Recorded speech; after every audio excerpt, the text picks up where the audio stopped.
PM Modi to meet CEOs of top 20 American companies in Washington during U.S. trip. Prime Minister Narendra Modi is expected to meet business leaders of 20 top American companies here and is also expected to address a gathering of more than 1,500 diaspora and business leaders at the John F. Kennedy Center in Washington. Top 20 business leaders of U.S. companies including MasterCard, Accenture, the Coca-Cola Company, Adobe Systems, and Visa are expected to meet with the Prime Minister privately. Two people familiar with the event and its logistics told ANI. Subscribe our YouTube channel and click our bell icon for new videos. Privately, two people familiar with the event and its logistics told ANI. The business advocacy group, the US India Strategic Partnership Forum, USISP, headed by Dr. Mukesh Aghi, will facilitate the meeting with some of the important names including Shantanu Narayan, Chief Executive Officer of Adobe Systems, Julie Sweet, CEO of Accenture, Ryan McInerney, CEO of Visa Inc., Michael Mebich, CEO MasterCard, James Quincy, CEO Coca-Cola. The meeting will witness eminent industry leaders from across various sectors including IT, telecom, FMCG, logistics, and industrials, a person familiar with the planning told ANI. This meeting will be post-Prime Minister Narendra Modi attending the state dinner at the White House and before going on an official visit to Cairo at the invitation of Egyptian President Abdel Fattah el-Sisi. The event will have a get-together of not just business leaders but also some of the Biden administration's top officials. More than 1,500 invites have been sent out for the Kennedy Center event that includes some of the top CEOs and business leaders. Invites are also being sent to several officials in the Biden administration, the person further told ANI. Ahead of Prime Minister Narendra Modi's visit to the U.S., Mukesh Aghi, President and Chief Executive Officer of the US India Strategic Partnership Forum, on Monday, local time. Subscribe our YouTube channel and click our bell icon for new videos. Ahead of Prime Minister Narendra Modi's visit to the U.S., Mukesh Aghi, President and Chief Executive Officer of the US India Strategic Partnership Forum, on Monday, local time, said that India and the US are getting over the suspiciousness of each other. While speaking to ANI, Mukesh Aghi said that they are witnessing a much more concrete, deeper, and broader relationship coming up between India and US. Aghi said that India is taking an independent position at international forums. However, he noted that India also supports the US position. He also recalled PM Modi's address to the joint session of the Congress. In response to a question regarding the change in India-US ties over the years, he said, "Well, when Prime Minister spoke for the first time to a joint session of the Congress, he said we need to overcome the hesitation of history. And I think what we are seeing is both sides are getting over the suspiciousness of each other.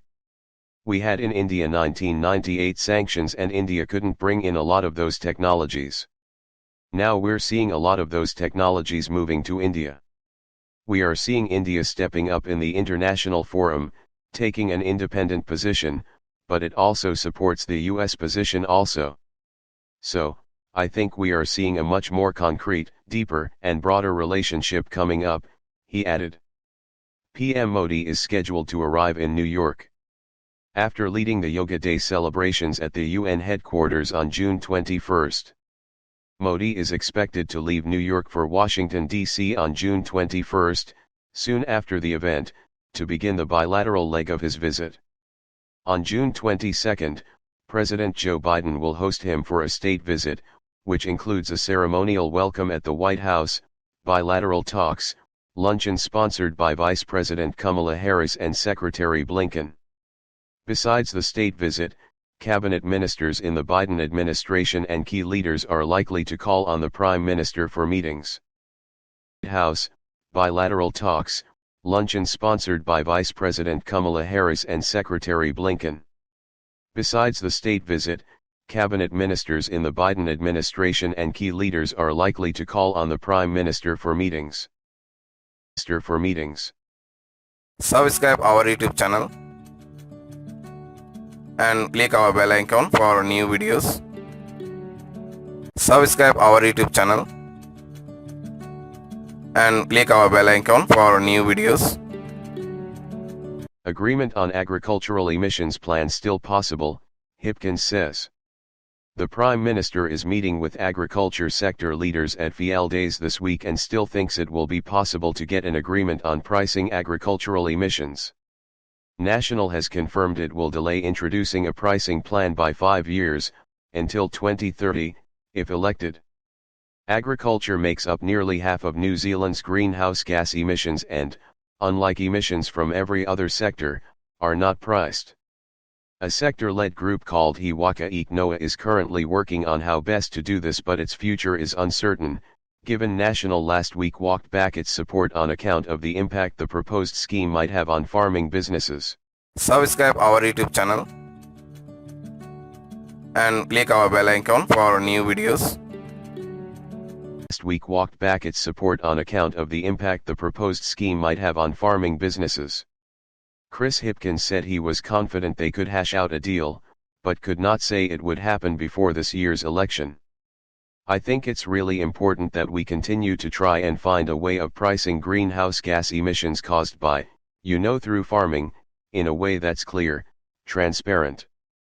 While I accept that no one in the farming sector is going to run towards this as being their highest priority, there is an acknowledgement amongst many in the farming community that this is important. New Zealand was not the only country to be struggling with the issue of dealing with emissions from the primary sector, he said. New Zealand farmers' access to export markets depended on action being taken to reduce climate emissions, Hipkins said. Asked whether there was a timeline for the government laying out an emissions plan prior to the election, Hipkins said there would be progress in the next few months and more clarity before the election, but it took time to ensure there was a workable plan. But I am confident we will be able to get something that will work and the farming community will be able to make work. Hipkins rejected the idea that He Waka Eke Noa had failed. I don't believe it has failed, I believe it's hard, it was always going to be hard and it continues to. Subscribe our YouTube channel and click our bell icon for new videos. Hipkins rejected the idea that He Waka Eke Noa had failed. I don't believe it has failed, I believe it's hard, it was always going to be hard and it continues to be hard, but that doesn't mean we've given up on it. We're absolutely still committed to it. Hipkins said if Labour wins the election the current emissions trading scheme would remain in place as a backstop, but he was confident agreement could be reached and something else could be put in place in the meantime. National Party Agriculture spokesperson Todd McClay said the farming sector needed to be properly prepared before farmers had to start paying for agricultural emissions. Currently farmers' only option to reducing methane emissions was to take stock off their land, McClay said. If we force farmers to destock before there are things that they can use, new sciences, biotechnology and so on, all that happens is that New Zealand becomes poorer and that production goes to countries overseas that are not as carbon efficient as our farmers do. National agrees that New Zealand must meet its carbon targets for 2030 and 2050, but in order to do that a plan is needed which works for farmers and does not put them out of business, he said. 2030 and 2050, but in order to do that a plan is needed which works for farmers and does not put them out of business, he said. Subscribe our YouTube channel and click our bell icon for new videos. Subscribe our YouTube channel and click our bell icon for new videos. Yes campaign keeping the faith despite declining polling for Voice. Prominent Yes campaigners on the Indigenous Voice referendum say they won't be caught up analyzing polls, some of which show a decline in the Yes vote, saying their job is to keep the faith and talk to the Australian people, not politicians and pollsters. Professor Marsha Langton, a key member of the government's referendum working group, said the Yes campaign was a people's movement that has mobilized thousands of supporters. Subscribe our YouTube channel and click our bell icon for new videos. People's movement that has mobilized thousands of supporters. We have a job to do, Langton told 24newsread.blogspot.com Australia. We need to keep going, to reach those who are undecided. We are thinking deeply about the consequences of losing, imagining how emboldened the racists will become, but we are nowhere near considering a loss. This genuinely is a people's movement. Thousands of people are involved. It's not a political partisan movement, Langton said. The Uluru Dialogue leaders, Pat Anderson and Megan Davis, said they have held countless meetings and conversations with First Nations people and non-Indigenous Australians. Just in the past few weeks we've been in Atherton, Barunga, Brisbane, Cooktown, Dubbo, Gilgandra, Innisfail, Kuranda, Melbourne, Mossman, Mudgee, Narromine, Ningan, Perth, Port Douglas, Sydney, Townsville, Trangie, Wellington, Warren, Wilwan, Gulargambone, and the West Kimberley, Anderson and Davis said in a joint statement. Our faith in the Australian people remains as strong as ever. We are finding that when we sit down with people and explain the difference that the voice will make, where so many other initiatives and ideas devised within the Subscribe our YouTube channel and click our bell icon for new videos. Remains as strong as ever. We are finding that when we sit down with people and explain the difference that the voice will make, where so many other initiatives and ideas devised within the Canberra bubble have failed, they are more than ready to vote yes. Earlier on Tuesday, the Yes 23 campaign director Dean Parkins said campaigners knew the numbers were going to tighten over time. Parkins said the voice debate has been stuck in the Canberra bubble, with politicians and lawyers having their say. Now thankfully that process is almost due to end, he told Sky News. The referendum bill is expected to pass the Senate by mid-next week, at which point Yes campaigners say they are looking forward to moving the conversation out of Canberra and into backyards across the country where this campaign belongs, Parkins said. We don't get too caught up on analyzing individual polls. There will be plenty of them between now and the referendum. They'll say different things, he said. Our job is very much on making sure that Australians are involved in this conversation and taking it to the community where it belongs. That's where this referendum will be won and that's where it belongs. It belongs with the people of Australia, it doesn't actually belong with the politicians. Published polls show a diverse range of results. 24newsread.blogspot.com's essential poll recorded 60% support for the voice this week, compared with 49% in the 9 newspapers' resolve. Privately, Yes campaigners say their internal numbers are closer to the essential poll, and also claim the spread of results is attributable to pollsters not having surveyed a referendum since 1999. The psephologist Kevin Bonham calculates average support to be in the mid-50s. He told 24newsread.blogspot.com Australia that pollsters are out of practice in polling referendums. There hasn't been one for so long. There was the marriage postal survey, but that wasn't quite the same thing. Pollsters don't have established methods for polling referendums that they update regularly like elections, Bonham said. There are a range of approaches being seen.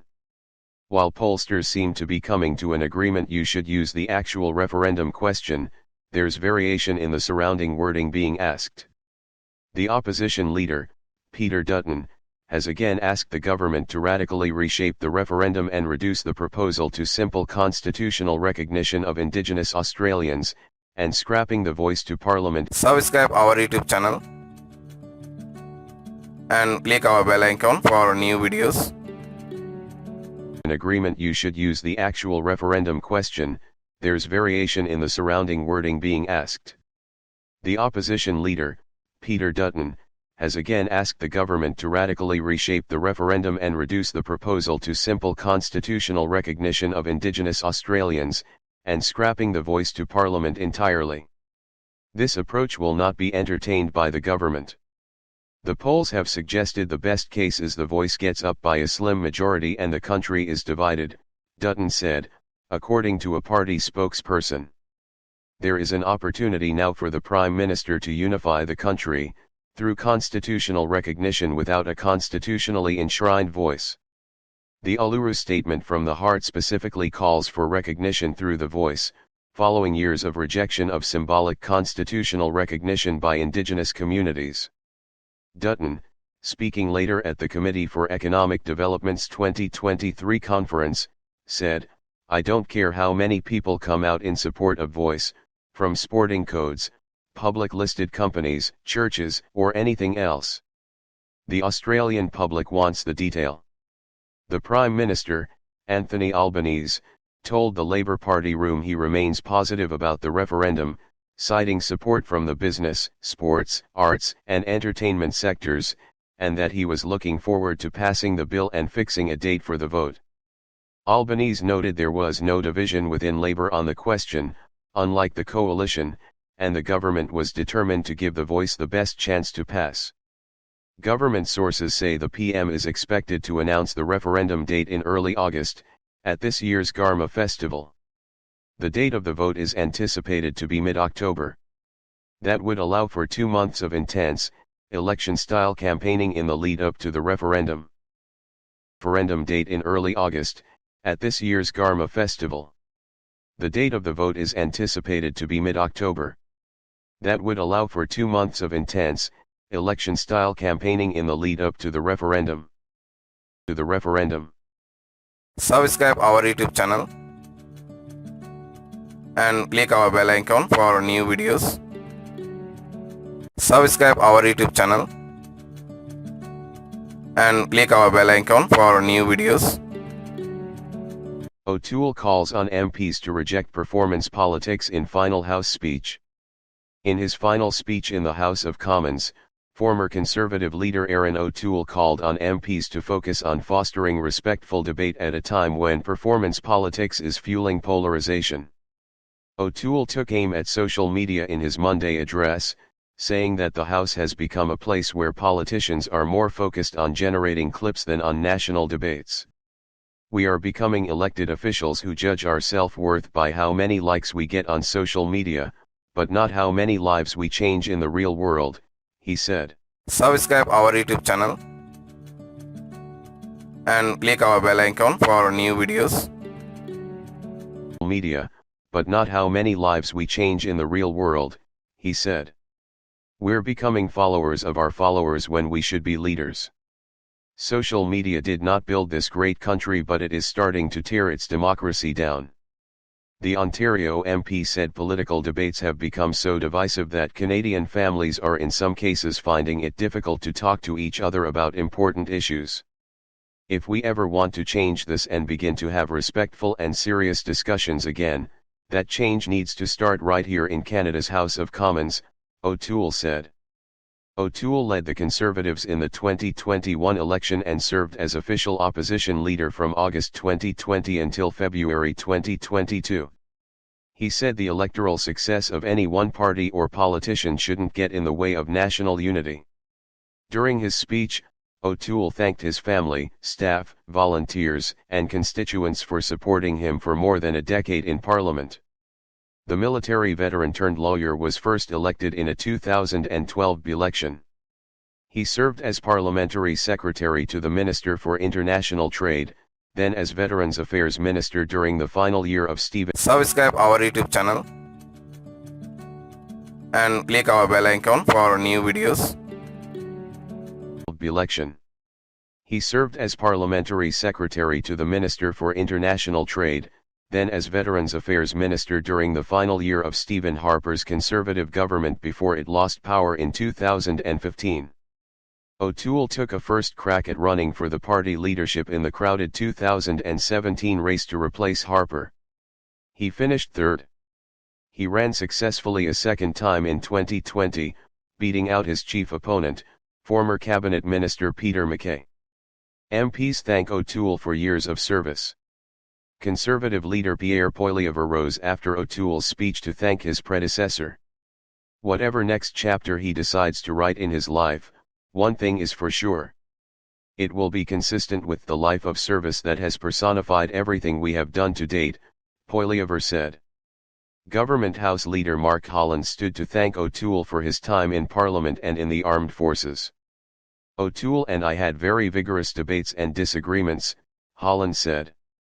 But in one another's eyes, we see a love for our community, a love for our country and a desire to serve.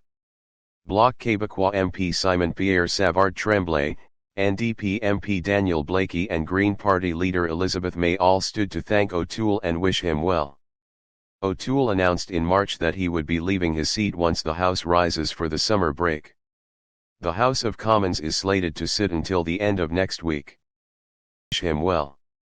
O'Toole announced in March that he would be leaving his seat once the House rises for the summer break. The House of Commons is slated to sit until the end of next week. Subscribe our YouTube channel and click our bell icon for new videos. Subscribe our YouTube channel and click our bell icon for new videos. PM Modi says this month's Man Ki Baat will be aired on June 18th. Prime Minister Narendra Modi on Tuesday announced that this month's Man Ki Baat radio program will take place on June 18th. This month's #Man Ki Baat program will take place on Sunday, June 18th. It is always a delight to receive your inputs. Subscribe our YouTube channel and click our bell icon for new videos. It is always a delight to receive your inputs. Share your inputs on the NAMO app, MyGov, or record your message by dialing 1800-11-7800, the Prime Minister tweeted. Usually, the Man Ki Baat program is held on the last Sunday of every month. The reason why it has been scheduled early because PM Modi will embark on a state visit to the United States from June 21 to 24. U.S. President Joe Biden and First Lady Jill Biden will host Modi for state dinner. The Prime Minister is likely to lead the International Yoga Day celebrations on June 21 at the United Nations in New York, which is expected to witness substantial participation of the International Committee. Modi will also meet top business leaders during his visit and engage with leaders across the American political spectrum. The Prime Minister will also address the joint session of Subscribe our YouTube channel and click our bell icon for new videos. And engage with leaders across the American political spectrum. The Prime Minister will also address the joint session of the U.S. Congress during his state visit. Few days ago, Modi had accepted the invite of congressional leaders to address the joint session. Thank you at Speaker McCarthy, at Leader McConnell, at Sens Chummer and at Rep Jeffries for the gracious invitation. I am honored to accept and look forward to once again address a joint meeting of the Congress, he had tweeted. As a joint meeting of the Congress, he had tweeted. Subscribe our YouTube channel and click our bell icon for new videos. Subscribe our YouTube channel and click our bell icon for new videos. Businessman George Go confident of meeting criteria to run for president in Singapore. Potential presidential candidate George Go said on Tuesday, June 13, he is confident of qualifying to run in the upcoming presidential election. Mr. Go, who was speaking to the media after collecting eligibility forms from the Elections Department, ELD, announced his intention to run in the presidential election on Monday. Subscribe our YouTube channel and click our bell icon for new videos. His intention to run in the presidential election on Monday. He said that he had put together a team of professionals to determine his eligibility, and that he will submit the number of companies he has founded and incorporated in due course. I am confident I will meet the criteria, he said.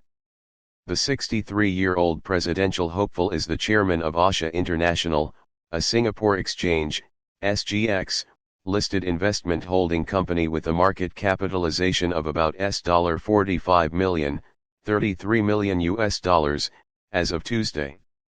Mr. Go said that after 41 years in business, he had grown his companies to a combined value of $3.15 billion over the years, from just $5,000. When I started, I don't have anything but this land give me a lot. I must thank all Singaporeans, who supported me over the years, he said. A reporter also asked Mr. Go about Asha International being on the SGX watch list. Companies are put on the list if they record pre-tax losses for the 3 most recently completed consecutive financial years and have an average daily market capitalization of less than Subscribe our YouTube channel and click our bell icon for new videos. Are put on the list if they record pre-tax losses for the 3 most recently completed consecutive financial years and have an average daily market capitalization of less than $40 million over the last 6 months. According to an Asha announcement to SGX in December last year, the company had a pre-tax profit for the last 3 financial years, following concerted efforts to increase its profitability. This fulfilled one of the requirements to be removed from the watch list, the company said. However, the company did not have an average daily market capitalization of $40 million or more over the previous 6 months and had applied for an extension to meet the criteria for exiting the watch list. Mr. Go said he was not worried as Asha was just one of his companies. "This is only one of the companies, it's not going to affect my eligibility," he said. Asha International was trading at $0.18 on SGX at around noon on Tuesday. To stand in the election, Mr. Go has to first satisfy the criteria set out in the Constitution. For private sector candidates, they must have been, for 3 years or more, the chief executive of a company with shareholder equity of $500 million or more. The Presidential Elections Committee decides which prospective candidates qualify to run for president, and will certify a candidate who satisfies the committee that he or she is a person of integrity, good character, and reputation, and he or she meets the relevant public sector or private sector service requirements, said Eld.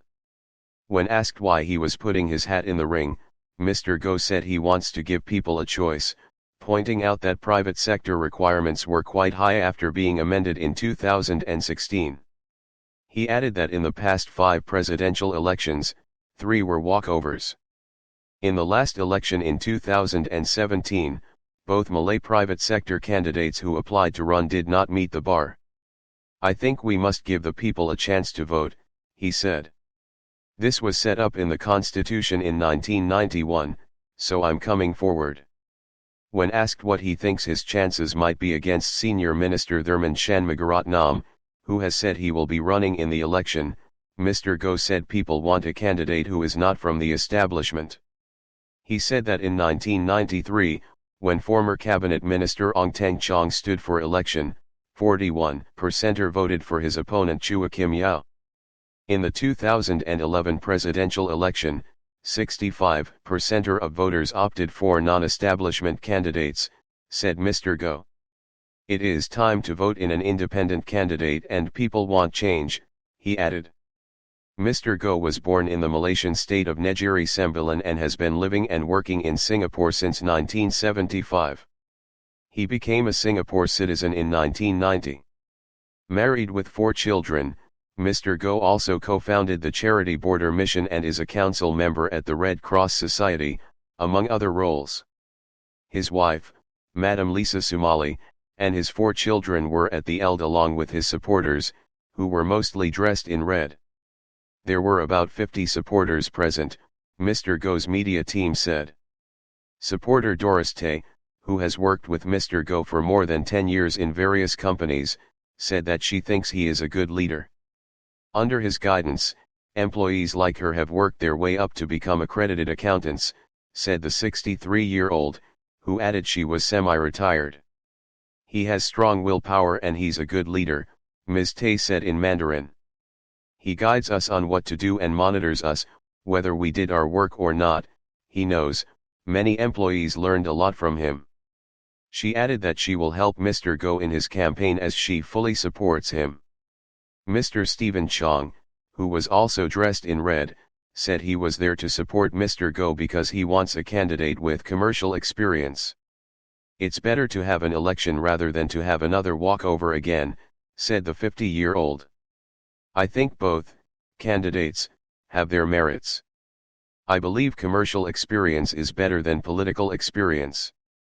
Mr. Go is the second person to declare his intention to run in the upcoming presidential election, after Mr. Thurman.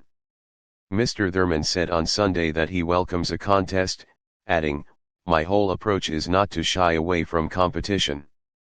It's always been that way. It's how I prove myself. It's better to have an election rather than to have another walkover again," said the 50-year-old. "I think both candidates have their merits. I believe commercial experience is better than political experience." Mr. Go is the second person to declare his intention to run in the upcoming presidential election, after Mr. Thurman. Mr. Thurman said on Sunday that he welcomes a contest, adding, "My whole approach is not to shy away from competition. It's always been that way. It's how I prove myself. It's always been that way. It's how I prove myself." Subscribe our YouTube channel and click our bell icon for new videos. Subscribe our YouTube channel and click our bell icon for new videos.